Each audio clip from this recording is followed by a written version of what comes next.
မင်းဖုန်းကိုထိုင်ကြည့်နေတယ်။ तू စာပြန်မလာလို့စောင့်နေတယ်။ तू online မှာရှိနေတာမင်းမြင်တယ်။ဒါပေမဲ့မင်းရဲ့စာကို तू မဖတ်ဘူး။စီးမပြဘူး။မင်းရင်ထဲမှာမင်းတစ်စက်တစ်ခုတောက်လောင်နေတယ်လို့ပဲခံစားရတယ်မဟုတ်လား။မင်းကိုပြန်မေးကြည့်ပါ။ဒီဆက်ဆံရေးမှာ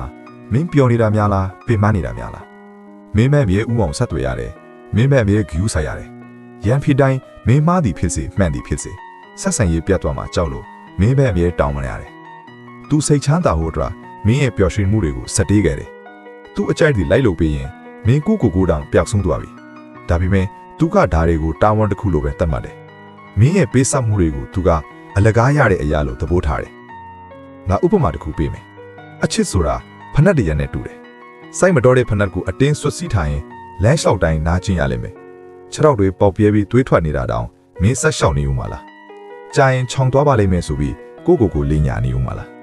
စိုက်မတော်တဲ့ဖနက်ကဘယ်တော့မှခြောင်သွားမှာမဟုတ်ဘူး။မင်းခြေထောက်ပဲပျက်စီးသွားမှာ။အမှန်တရားကခါတယ်။ तू မင်းကိုမချစ်တာမဟုတ်ဘူး။ तू မင်းကိုမလိုဘူး။မင်းကသူ့အတွက် option ရွေးချယ်စရာတစ်ခုပဲဖြစ်နေတာ။ဒါပေမဲ့မင်းကသူ့ကို priority အဖြစ်သတ်မှတ်ထားတယ်။အဲ့ဒီညီမအချင်းကဘယ်တော့မှအဖြစ်မှန်းထွက်လာမှာမဟုတ်ဘူး။မင်းရဲ့တန်ဖိုးကိုမမြင်တဲ့သူစီမှာတန်ဖိုးရှိတဲ့လူဖြစ်အောင်စူးစမ်းမနေတော့နဲ့။ရေတန်ဖိုးတစ်ခုကစူပါမားကတ်မှာ300ပဲပေးရပေမဲ့လေးစိတ်မှာ3000ဆစ်သွားတယ်။ရေဘူးကအတူတူပဲနေရာပဲကွာသွားတာ။မင်းကတန်ဖိုးမရှိတာမဟုတ်ဘူး။မင်းကနေရာမှားနေတာ။ဒီဗီဒီယိုပြီးသွားရင်မှန်တဲ့ကိုတစ်ခေါက်လောက်ပြန်ကြည့်လိုက်ပါ။အဲ့ဒီမှန်တဲ့ကလူကိုမင်းပြန်ချစ်ဖို့အချိန်တန်ပြီ။လွှတ်ချလိုက်ပါနာကျင်ရမယ်။ဒါပေမဲ့ခဏပဲ။မင်းနဲ့မတန်တဲ့အရာတွေကိုလက်လွတ်လိုက်မှမင်းနဲ့တကယ်တန်တဲ့အရာတွေရောက်လာဖို့နေရာလွတ်မှာ။မင်းရဲ့ဖနက်မားကိုအခုပဲချွတ်လိုက်တော့